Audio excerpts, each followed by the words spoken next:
Good morning. Well, hi there, everybody. Good morning. How you feeling? Yeah. Oh, that was kind of lame. How you feeling? All right, that's what I want to hear. Hey, I want to say good morning again to our Sunnyside family, the folks who are here today, all of you up there and out there, and also those of you that are online with us. We want to welcome you to Sunnyside. You know, like a lot of you, Dawn and I, we spend maybe too much time talking about the pandemic and the crisis and everything that's going on, how it affects us, our jobs, the church here, our social life and so forth. And of course, we also talk a lot about how it affects our family.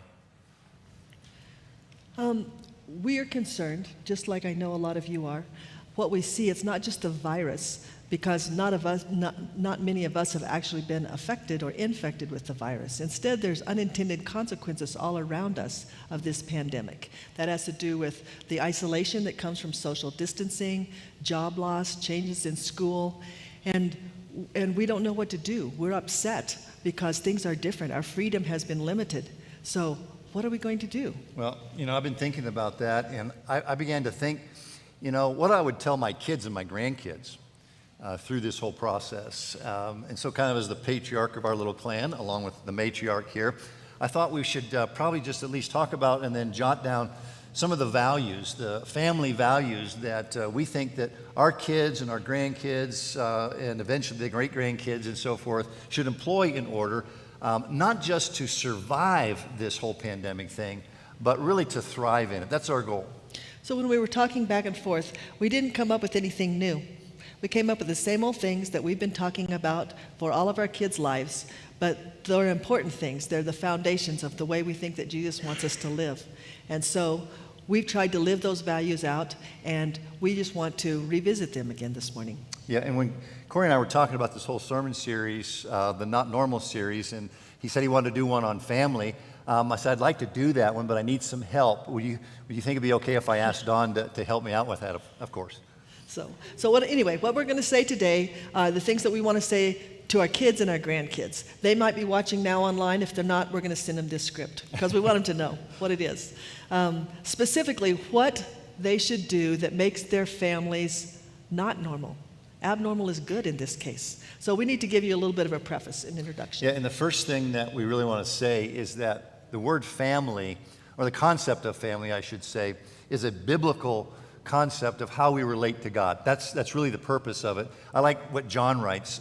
He says, now we're all children of God. And he uses that phraseology a lot throughout his writings, the family terminology.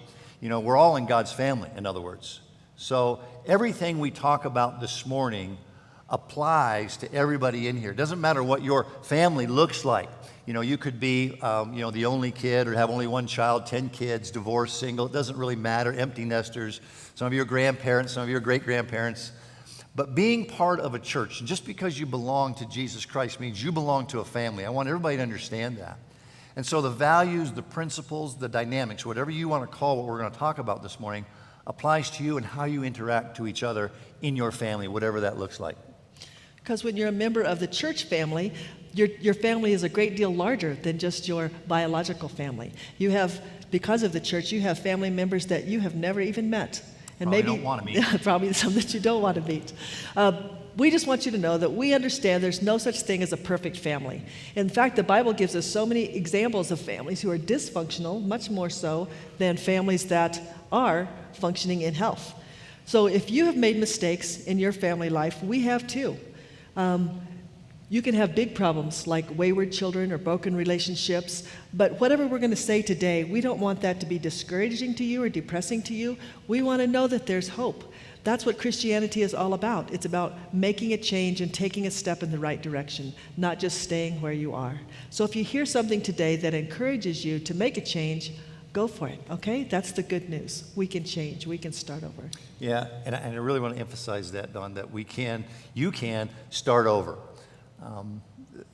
But there's one more point that I want to make before we get into the meat of what we want to say today, and make sure this is clear, and that's to answer the question why. Why would we say not normal? Why would we want you to be a not normal family?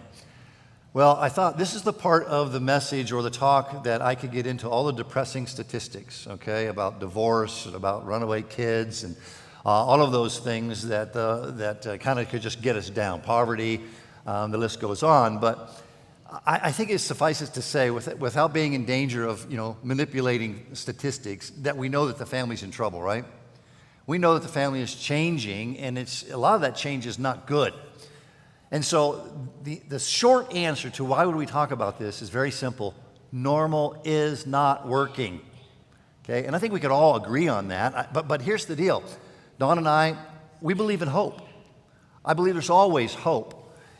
But it's not going to just happen. It's going to take intentional decisions on behalf of families of this church, of families everywhere, to simply decide we are not going to be a normal family. And that's not new. That's something that God's talked about for a long time. He knows that He's asked us to live and think and speak markedly different than the people who are around us. Jesus, talking to His disciples, says, "You have heard it said," meaning this is normal, "but I say it to you," meaning this is not normal, and this is the way I want you to live. He told His followers, don't be like the Gentiles. The Gentiles are not God followers. He said that a lot. He said, don't be like the outsiders. And then when Christ came along, He really said, you're to be set apart. So there's some biblical words in there like being set apart or sanctified. And really what He's saying is, I want you, my people, to be different. Now specifically, what we're here to talk about this morning is how that looks in family life. Because families are to be different. And there was a guy in the Old Testament that illustrates this very well. His name was Joshua.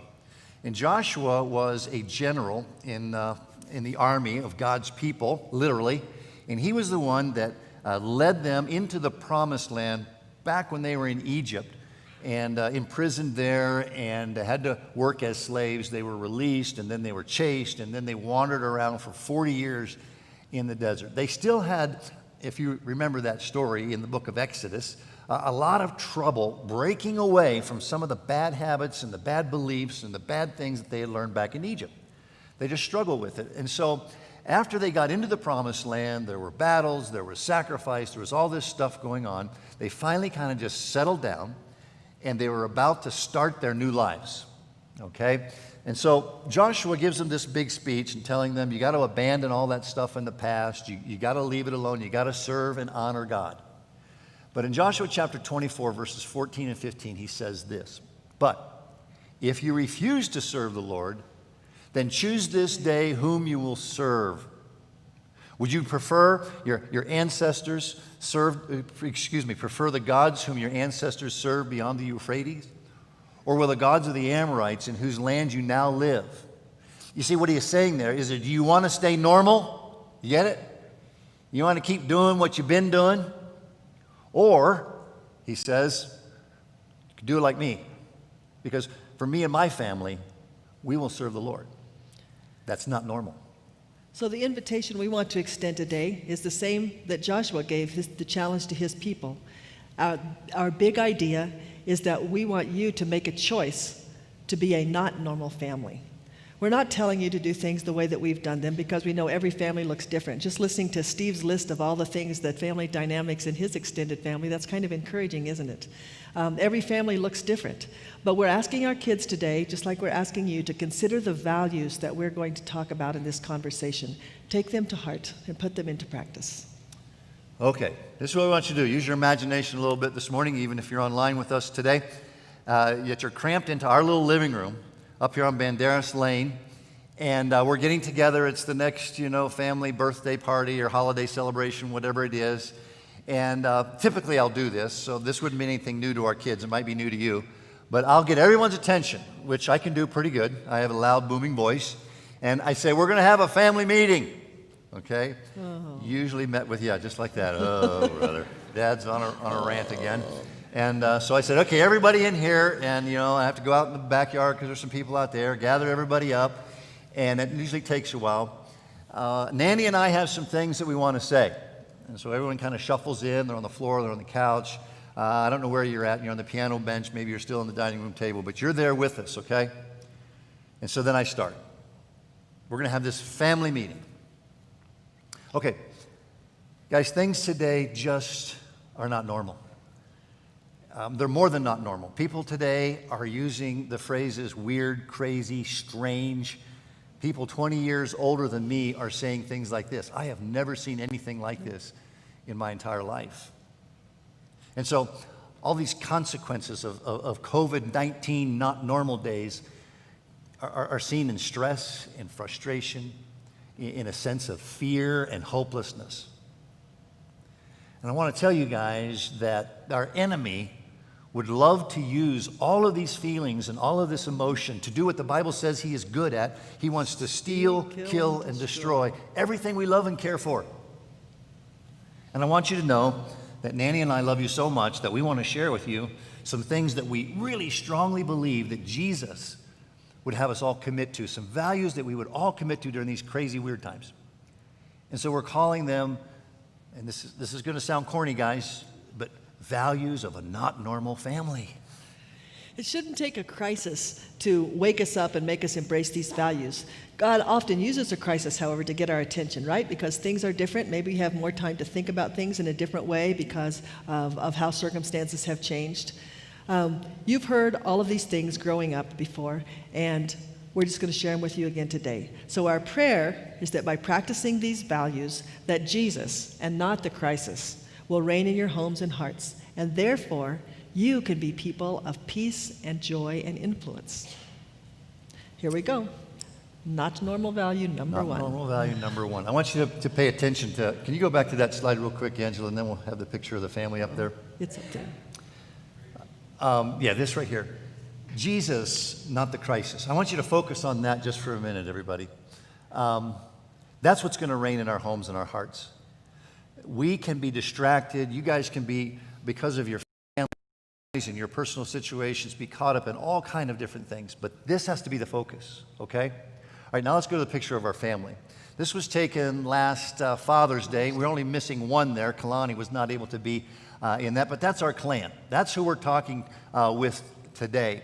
I'm going to tell all of you guys in that picture, and you guys get to listen in on it, that our first value that we think is very important during these times is the norm is spiritual apathy, or just saying whatever, you know. As a matter of fact, it's kind of cool to be spiritual today. There's a lot of spirituality, but it's what I call spiritual apathy.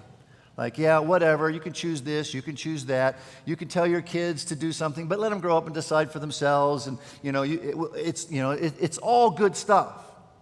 And we're telling you, no, it's not. It's not normal to have intentional spirituality. That's the value, intentional spirituality. And what I would tell you is that your relationship with Jesus, it must be nurtured and cared for. There's no other way around it. Paul taught Timothy a lot of things about Jesus and the Jesus way of living. And about those things, he said, practice these things. Immerse yourself in there. That's not apathy. Immerse yourself in, so all may see your progress. Things like church attendance, serving others, youth group, children's ministry, engaging with your non-Christian friends. All those things are intentional practices. Should not be optional. Be disciplined yourself, guys. Take your kids. Don't let them give you all these excuses. Well, I'm too tired, or I got homework, or I got this, or I got that. Usually all that's just a smokescreen, and we all do it. But we also taught you, ever since you were small, to have a personal and a private relationship with Jesus Christ. You know, remember all those verses that your mom taught you? I taught you a few, but she taught you most of them. And all those songs that you're glad I didn't teach you, that she taught you, and all those books and things that she read to you and we talked to you about, the devotionals, etc. We never intended for any of that stuff to be legalistic chores that you had to do. You know, we wanted to teach you how to have a personal time with Jesus, an intimate time with Jesus. Maybe you didn't always get it then, but now I begin to believe that as adults you're starting to understand. But you have to continue that. You have to be intentional about that and continue and grow even more. Teach your kids that. And grandkids, listen up. You got to learn this too. And so there's a lot about being intentional with your spirituality, but a lot of it has to do with these two words, just being there. In other words, just show up. Elisha, do you remember the summer that we were still at another church here in town, and we were between youth leaders, and the summer camp that we always did came up. It's called Christ in Youth Conference. It was out in, I believe, the Los Angeles area, and you were saying, we can't go. We're not going to be able to go because we don't have a youth group, we don't have a leader, no one to take us. And I said, no, this is important, and we're going to figure out a way. So call your friends, invite some people that normally wouldn't go, and we'll go. So we had to get a van. We loaded it up, and do you remember we went to Los Angeles? And we went to CIY for a week of spiritual challenge. It was my first time at a conference like that, a little beach time on the side. And all through childhood, though, it really didn't matter if your friends were, not going to VBS or they didn't want to. You did. You still went. It didn't matter if your youth sponsor wasn't as fun as you thought. You still went to youth group. It didn't matter if you were mad at the preacher, me. You still went to church. It didn't matter if you didn't like the music style because of the piano player. You still went. You have a responsibility to show up. You have a responsibility just to be there. And all that can make the difference in the world is your attitude. Because you see, it's not about you guys. It's about what you might be able to do for somebody else. It's about making that intentional choice. You can be a leader in the body of Christ, in your family, anywhere. You can be a leader. You can lead from behind. You can lead from the side. You can lead from out in front. It doesn't matter. But just by encouraging others and being there is important. You can't influence somebody if you're not there. That's the bottom line. So be there. Your mom and I, we recognize and understand that your generation, that would be the millennials, they value community, but don't always necessarily appreciate organized religion or the church. And I've taken a look at that, and I want to be honest, and I want to learn from that sentiment and ask why. But my warning is this: don't become cynical. Don't develop an attitude that separates you from God's plan of unity, instruction, of growth, of discipline, of care, and most importantly, how to love each other. That's what the church does. And in this mixed up, fault-filled place that we call the church, it's still God's plan. So the church and personal discipline, that's the value of intentional spirituality. So not normal value number 2. It is normal to lower the bar, to do just enough to get by. How little can I get by with and still call this good? What's the least amount of work I can do? It's abnormal to always do your best, to go the extra mile. It is abnormal when good isn't good enough. Isn't it good enough if your room looks clean, if no one checks in the closet or under the bed? Why do you have to clean your room, Denali, when no one will see it except you?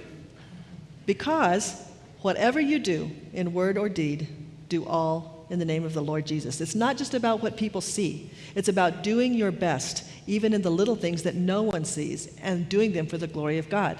Last summer, when I was in Europe, went to see Desiree, who was still living in France. We took a tour of Notre Dame, and when we were there, the tour guide gave us this little story about a craftsman hundreds of years ago who was carving a tiny bird on a high beam up near the roof. And the passerby said, "Why are you doing that? No one will ever see it there." And the craftsman replied, "God sees." So the little things do matter. Isn't it ironic, Denali, that you married Kyle, who loves order and a shiny countertop just like me? And now you two have a little daughter who you are mothering with great intentionality, paying attention to the little things like saying please and thank you, and waiting patiently, picking up your toys and bedtime routines. You know that little things are important, and the little things become big things. Little things like keeping your room neat translate to big things like keeping your house in order. Little things like sharing your allowance becomes living with generosity in adulthood. Little things like managing your school time means you can manage your life well when you're on your own. So we all have to watch our words and our actions. Just because times are bad doesn't mean you have to behave badly. Just because the general public is fearful and complaining doesn't mean you should be fearful and complain. Excuses like "that's just who I am" or "everybody's doing it" doesn't match our calling in Jesus. This is what Jesus tells us. But as you excel in everything, in faith, in speech, in knowledge, in all earnestness, and in your love, see that you excel in this act of grace also. We want you to become bitter. We want you to become better, not bitter, because of the crisis. Lisa Marie, this is one thing I give you a lot of credit for, because I know you came through a series of crises in your youth, and you took a lot of courage to change your geography, to change your circle of friends, to change your family relationships, and we never see a hint of bitterness in you. That choice led to some changes that were painful, but you did it, and you do not live like normal people, making excuses and blaming others. You made changes and you thrive. You left bitter behind and became a better person because of crisis. So Eric and I are going to celebrate 38 years of marriage in December, and we know each other pretty well. I know his shortcomings and he knows mine. And just because they're there doesn't mean we want to leave each other the way they are. We want to make each other better. So he is good at calling me aside and kindly telling me when I've overreacted, or maybe I've been too harsh with something. And I try to remind him, like, maybe he should take something more seriously sometimes. But we know that there's a couple of proverbs that God has left for us saying, iron sharpens iron, meaning we are going to try to make each other better. Faithful are the wounds of the friend, meaning I love you so much, I don't want to see you stay that way. So excelling in life will require that your families grow and change, and sometimes that change is painful. So don't lower the bar and just get by. Edify and challenge each other, remind each other that you should be better. And yes, moms and dads, sometimes the hardest thing to take is when our kids call us on something and they challenge us to do things differently. It's hard to take, but they see us in a different perspective than our adult friends or our coworkers see us. They have an insider's vision. Unfortunately, I remember once that Daisha privately pointed out to me that I was being judgmental towards a coworker's decision. We sat in the car, and she actually cried, imploring me to see things differently and see him as a well-intentioned, kind man. So I was humbled, and I was wrong. I was living with a low bar, and it took my daughter to help me see that. She had the courage to call me on it because she wanted me to be a better person. I want to be a better person, and I know God wants me to be a better person. I can't just make excuses. I have to raise the bar for my own attitude and my own actions and accept correction from people who know me best. That's the value of always doing your best. So, not normal value number 3, we're going to take a little bit of a turn here based on that one, looking at it from a different perspective. The normal is to focus on yourself these days. In other words, what I want, what I need. There's a great sense of entitlement right now, in case you haven't noticed. There's a great deal of privilege right now, if you haven't noticed. Everybody wants what they want. So it's abnormal to not focus on that part of our lives, of our selfish desires, but to focus on the importance of relationships. So focus on your relationships is the abnormal. You know, all of you kids and grandkids, you're not the same. A few of you are like Mom, the introvert, okay? We already know that about her. The rest of you, the good ones, are like me, the extroverted one, okay? I don't think anybody should change that. I mean, you need to be who you are, who God made you to be. I wouldn't change Nanny at all. I love my introvert wife here. And we have, seen this a lot in gatherings, like in our home. If we decide we're going to have something, a party or something at the house, she wants to know who can we invite that we can sit with all night and have these deep, long, intimate conversations with, right? I want to see how many people we can fit in the house, plus have out in the yard, and why not set some tables up in the garage? I don't want to leave anybody out, right? But we end up compromising usually, and as you know, we end up with just the right number of people. My point is this, is that we're all different. And what's important is the relationship, not making her like me. Right. And kids, I don't want you to force your kids into being like you, your likes, your style, your way of doing things. I want you to see that relationships are superior to self. Because we're told in the Bible, above all else, Peter says, above all else, love each other deeply, because love covers a multitude of sins. So in times of crisis like we're experiencing now, continually ask yourself, how can I best love those around me? How can I best nurture that relationship with those people that I come in contact with? You see, I've seen it a million times. The selfish family is forever in conflict. That's just the way it goes. But the family who decides to love each other deeply, to honor relationship above being right, or that's just being myself, is the family that wins. Relationships will always determine your next steps. So speaking of next steps, we are going on to family value, not normal family value, number 4, our final one for this morning. We know that when we look around, it's normal to live the drama. It's really exciting, isn't it? It can be draining too. But the abnormal family wants to live in peace and joy. Your dad and I are truly troubled about all the fussing that we see, people in conflict about should you wear a mask, should you not wear a mask, should you follow your rules, should you explain your independence, to the point of some people calling each other names or avoiding each other. Even in the Christian community, it's happening. It looks like people are trying to find a way to be unhappy, finding a way to stay disappointed and frustrating. To borrow an old biblical phrase, it should not be so among you. No. If Satan has a tool, it's definitely disharmony, and he likes to use it. He often employs drama to achieve that disharmony. As a boy, and boys are sometimes clueless growing up, Elisha might have been oblivious to the drama that was going on around him, but you girls, I know you were very aware all the time. Remember when you first moved in, Aaliyah? There wasn't a person in your life who wasn't drowning in drama. We were worried about that. But over time, you learned to distance yourself from those people. You learned to create healthy boundaries. And now you live as a stable anchor for many people who are in your life. And I'm very proud of you for that. At this stage in your lives, all you kids, even Elisha, knows that drama is here to stay. It's normal. But Dad and I are urging you to be abnormal, to avoid the gossip, the arguing, the comparisons, the sarcasm, putting other people in their place.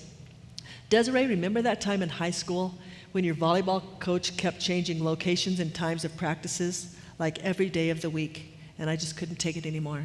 So I showed up to practice, and during the warm-up time, I approached him with the possibility of communicating more clearly and earlier on in the week. Well, he didn't take my opinion very well and yelled at me in front of everyone. So you, child who never does anything wrong, yelled at him for yelling at me. You succumbed to the drama. We exited, went out to the foyer to compose ourselves and talked about it, and then decided that you needed to go apologize. Even if we were right, and we were, we didn't handle it in the right way.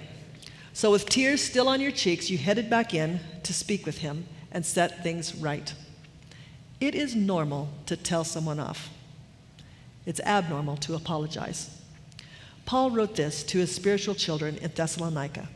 Make it your goal to live a quiet life, minding your own business and working with your hands, just as we instructed you before.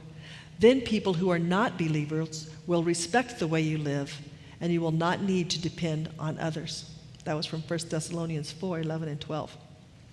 We did have lots of fun in our home, mostly because Dad is hilarious. He wrote that part. We didn't buy expensive gifts, but we tried to give you memories, even if it was just another camping trip. A crisis can take your job, it can take your routine, it can take your plans, but it can never take your joy. So nix the drama, kids. Leave it behind. Laugh and sing and just plain enjoy the life that is around you, crisis or no crisis. Okay, so I know you're anxious to get going, so we're going to wrap up this meeting. And Mom and I are just simply asking this. Who are you? Well, you're not normal. Nope. You are not conformed to this world. You've not been given a spirit of fear. Absolutely not. You are different. You are a chosen people, a royal priesthood. You are children of the King. You are men and women of faith, not afraid of living as long as you have breath, and not afraid of dying when you have finished the abundant life that Jesus has given you. So who are you? You're the COVID kids. That's what calamity, your generation, is going to be remembered for. But you don't have to be remembered as living a normal life under abnormal circumstances. In the midst of a pandemic, you can be different. You can leave a legacy that makes a difference for eternity. You 4 kids all have names that we intentionally picked because of their meeting, and we love it that you've done the same thing with our grandchildren to help them remember their legacy and their place in Christ's kingdom. And we love it because of the destiny that it puts on a person, like Maverick. His name means independent. He can stand alone. Joshua, I love that name. It means God is my salvation. Certainly a message that people need to hear today. Kalani is a Hawaiian name that means the heavens, and the heavens declare the glory of God. Hazel is a tree planted by a river that does not waver, that bears fruit in season. And then we have our newest one, little Emery, 4 months old, brave and powerful is her name. And then Kieran, his name means light. Daisha and John, do you remember when you taught Kieran to answer the question, why were you made, Kieran? And he replies, to be a light in dark places. And so that legacy lives in you. And yes, you're a light. We're all a light. You're salt. So preserve the people that God has given to your care. Give flavor, for a life well lived, not a life of hiding or shrinking. You're a soldier in the army of God, and soldiers were made for the battlefield. So you were made for this war. Don't forget that. Make a difference. Create and train your abnormal family. Reproduce yourselves in physical, mental, and spiritual health in your kids. And let your circle of influence continue to grow and to encompass your kids' friends, your neighbors, your church, your school, or your community. And then Jesus, not the crisis, will reign in your homes and your hearts, and therefore you will be people of peace, joy, and influence. Thank you. The meeting is over. You can go play now, whatever you want to do. Okay.